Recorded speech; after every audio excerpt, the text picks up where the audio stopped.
Moving on to the reigning regional champs, the 2022 AFF champions Thailand come into the tournament with a new manager and, for better or worse, a new-looking lineup.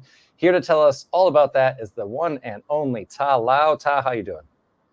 Good, Ryan. First of all, Happy New Year to you and the other guests, as well as everybody who's listening to the pod. Great to be back here again.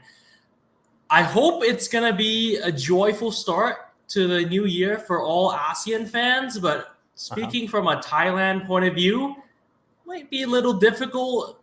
Changsuk have been riddled with chaos in their camp. We've got everything from a coaching change, stars being injured, a wonder kid opting out, and food poisoning, believe it or not. So it's all going on in the Thailand camp. Excited to be back on the show discussing football again. Yeah, I mean, we will eventually get to the football, but we do have to start with the food poisoning and all the other things. Tiratan had some food poisoning, but it seems like he's fine.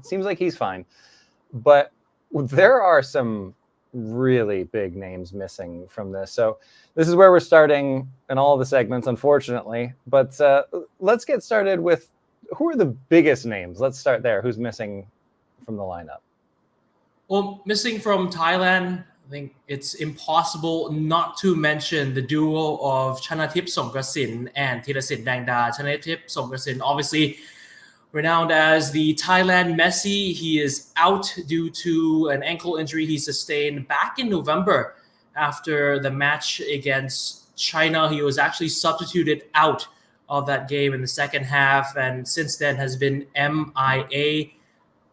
It's unfortunate for Thailand not to have a creative mind like him mastering the midfield. Meanwhile, for Thirasit Dangda, a month after the World Cup qualifiers against China and Singapore, he had to go and take an MRI scan, and in the end, the results came out as a torn MCL. So he's going to be recovering from that. Therefore, Thailand will be without Chanatip Songkrasin in midfield, the key man anchoring that department, as well as their third all-time leading scorer, Thirasit Dangda, to lead the lines. And those guys are out through injury. There is another name that's not on this list by choice, and you kind of alluded to that, and we don't have to keep dancing around it. It's Ekanit.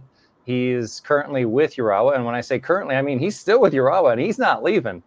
And that was a choice, but you got a little bit more to this story, yeah? Yeah, so with Ekanit Panya, the Muangthong United midfielder on loan to AFC Champions League defending champs Urawa Red. He was initially in Masatada Ishii's squad for the upcoming Asian Cup. However, he opted out so that he can land a permanent deal with the J-League side. It's been met with quite a lot of backlash from Thai fans online that, questioning his level of commitment towards the national team, picking his career over his nation, all the kind of stuff. But you can sort of understand from his point of view that might be his only shot at playing in Japan full time. So it's now or never mentality almost. But it's really not a good way to handle situation in terms of both Ekanit himself, the national team coming out with a press release, as well as all other parties involved. So he's going to be another crucial miss for Thailand in the Asian Cup. Yeah, and I mean, I'll throw you under the bus here for a second. What are your thoughts on that? Because, we're not talking about it in this podcast, but Ao Tanaka for Japan also did the exact same thing. So this isn't unprecedented. It's not unheard of, but it is a little bit of a trend with the war elephants. This has happened before. It'll probably happen again.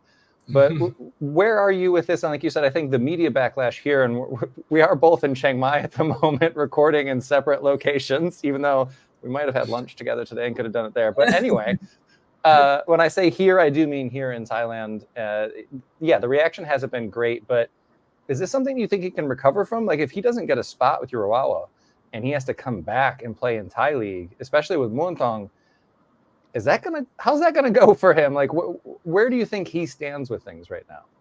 I think Ekanit right now is basically almost making a poker reference now, but he's going all in. He's going all in. He's putting all the chips that he has in the middle and saying that I'm going to bet on myself to land this permanent deal, hopefully get a huge payday with Urawa, and from then on, my club career will be set. Now, like you mentioned, if it all goes south and in the end, the deal fails, he doesn't impress new head coach for Urawa, and he's sent back to Muang Thong or another Thai League club, it's not going to be a good showing for him upon his return to Thailand. I think that the media is already questioning who is he listening to, who's giving him all these advices to leave the national team behind and chase for his own career. Some fans of his are already saying that, I'm going to stop following you no matter where you go. Mm-hmm. It's to the level now that if this goes badly for Ekenit, we might see a potential career that is up with the elites and being compared with Chanatip, Superchok, all that stuff, come crashing down. Yeah, well, like you say, he's gambling on himself, and hopefully that one works out. If not, look, man, you don't have to go all the way back to Thailand. Korea's on the way. You could stop and play for the Jeonnam Dragons. Just saying. I know he's listening. Jeonnam would love to have you. But let's move on from Fantasyland, where the Dragons sign every single player that I've ever heard of. And let's move back to the real world, the team that is in Qatar, the team that's going to be facing some pretty tough competition. But I mean, honestly, of the ASEAN sides that we're talking about today, it's not necessarily the toughest group. Just to go over it, Saudi Arabia, I think they're going to come into this as favorites in this group. Certainly the Kyrgyz Republic, as we're going to refer to them, Kyrgyzstan, as they're more commonly known, and Oman. It feels like it's a group that they could do well with. But before we get to their chances in the group, who are the key players that are still there? Because there are still some pretty key players, big missing names, but there are still a lot of really promising players on this squad, I think. Well, it's next man up mentality, really, for Thailand, not having the trio that I mentioned. And a lot of the weight will now have to be carried by the brothers from Isan, Supachok Sarachat and Supanat Muenta. Supachok Sarachat had his first full season with J-League One side, Consadole Sapro. I think he played 30 games, 9 goals, a couple of assists, something like that. So definitely in the attacking midfield type of area, maybe wide forward, he'll have to take over of Chanatip and Ekenit's role. And the other option, the like-for-like switch for Tirsan Dangda would have to be Thailand's wonder kid, Supanat Muenta, who's out in Belgium right now for OH Leuven. He recently made history by becoming the first Thai to score in Belgium's top division, the Jupiler Pro League. So playing with a lot of confidence, he's got a lot of swagger in his game, maybe shy off the field, but when he gets on the field, he doesn't fear anyone, and he's ready to express himself on the pitch. So the brothers from Isan, all the weight of Thailand's hopes will be on them. Well, and I mean, we've seen it in the youth tournaments before, and like you say, I think it is just kind of a next up mentality, and they don't really have much of a choice. They've got to kind of go and do it now. And speaking of not having a choice and having to go and do it, again, this is a group that you'd think that Thailand could do pretty well in this group. Again, I think Saudi Arabia are going to come into this group as favorites. Is second out of the question for Thailand here?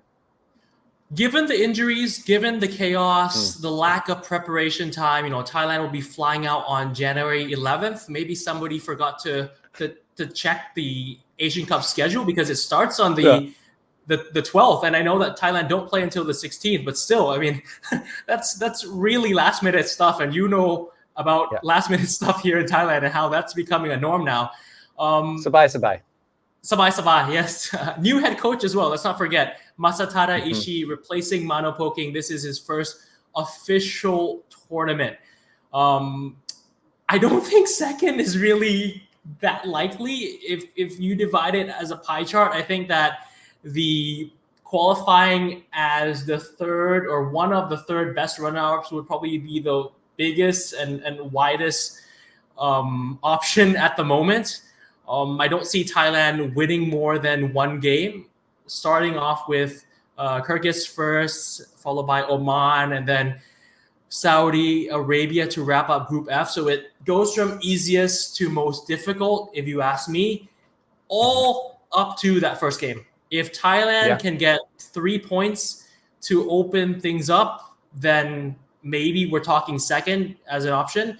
But a defeat or draw on opening day, it's third. It looks like third is the only way out of that group. Yeah, a lot of pressure on that one game, and like you say, there's just all sorts of chaos going on off the field right now for a team that, look, they could have been in a pretty stable position. There are a lot of backroom maneuverings and things going on, but you got Mano Poking, who's coming off of winning the AFF championship with players that seem to be backing him. Yeah, his Twice second as well. Yeah. And players that seem to be behind him, wanting to play for him, and all that upheaval right before the Asian Cup, and then you throw in these injuries.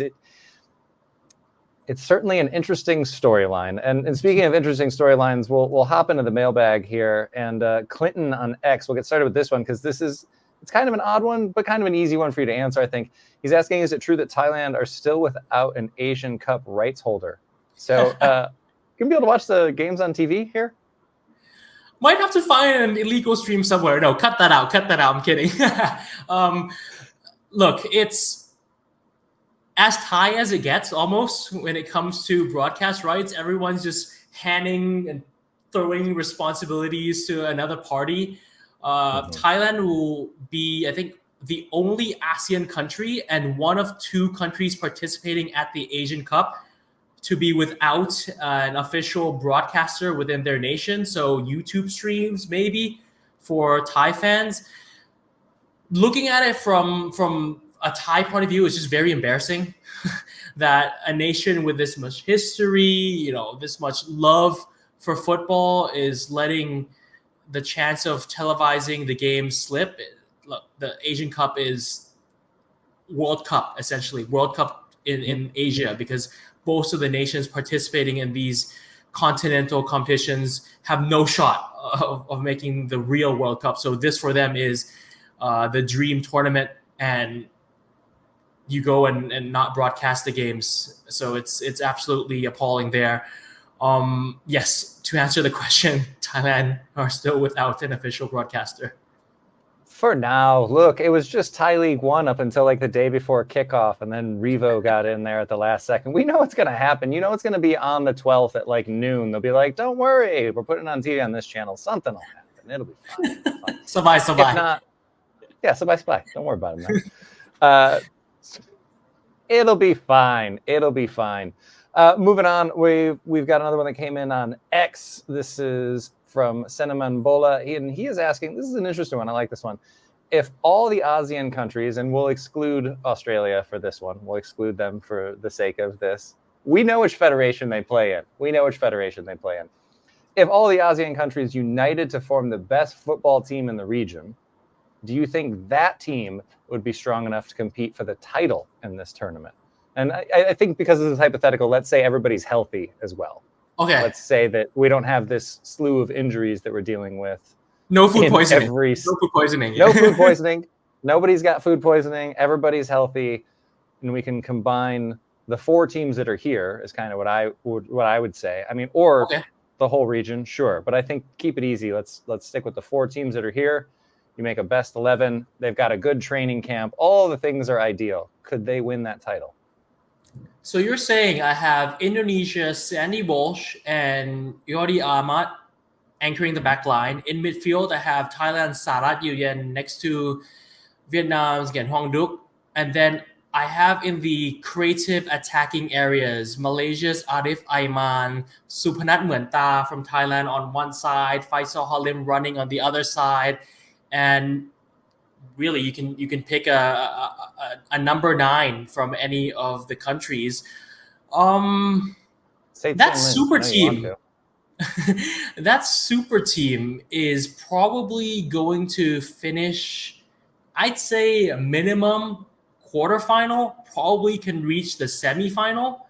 I wouldn't go as far as saying that the ASEAN super team would win the whole thing, but yeah, let's say a semifinal period. Let's say a semifinal period. I think the ASEAN brotherhood and the bond and the love that each country has for each other will propel them towards the Final Four. The love they have for each other. Yeah, no, I've been on the ground for some of these games. That love is an interesting way to phrase it when Thailand visits Jakarta, for example. But no, I like the answer. And we'll just say they got unlucky. It came up against a very strong Japanese or South Korean side in the semifinal. Yeah. That's why it didn't go well. So sorry they won't win the whole thing, but semifinal appearance, yeah. I'll do it. I mean, and look, hey, maybe it'll be fun. Maybe we can put that up. We'll put that up on social and see what people come up with for those combined best 11s because, some choices to be made there. 2 quick ones, and then we'll get you out of here. The first one comes from Wanderlust Tim on Insta, and he's asking... Love the name, by the way. Love the name. Big traveler, huh? Go on, Tim. He's asking which team is likely to surprise. So I'll keep this to the 4 teams because the whole Asian Cup preview is being done by the mothership. We're just focused on Southeast Asia in this one. So which of these 4 teams do you think will surprise? I think that given the overall storyline heading into this one, Indonesia could surprise a lot of people. They have the youngest average squad heading into the Asian Cup as well. They're in a very tough group, Japan, Iraq, Vietnam. But I think that this young group of Garuda can maybe frustrate Iraq, maybe get a shock result against Vietnam and punch their ticket into the last 16. I'm going to go with Indonesia. Make those fans happy. Yeah, man. Hard to disagree with you on that one. Also, you and I have watched a lot of youth tournaments with Indonesia at this point, so seeing a lot of those kids be playing some good football. We'll get you out of here on this one. This is coming in from Diliaman. We're asking everybody this one. Which side is going to go the farthest? Which of the 4 teams is going to go the farthest in this tournament? Harimau Malaya.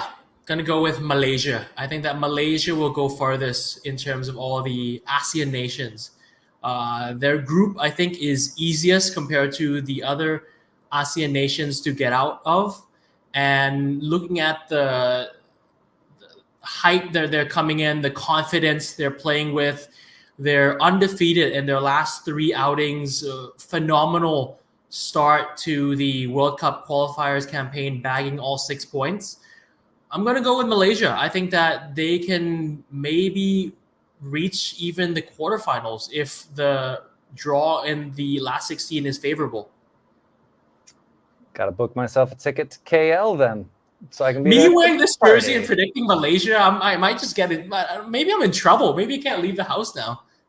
Color me surprised. That's not what I thought was coming, but I love the answer. And like you say, I think that's definitely a group that I think they're going to be looking pretty good in. But I think a lot of people are picking Thailand, and maybe you're trying to set that bar a little bit lower. I see what you're up to here, and we'll talk about it again after the group stage completes. But for now, Ta, thanks so much for taking the time. Thank you, Ryan. See you.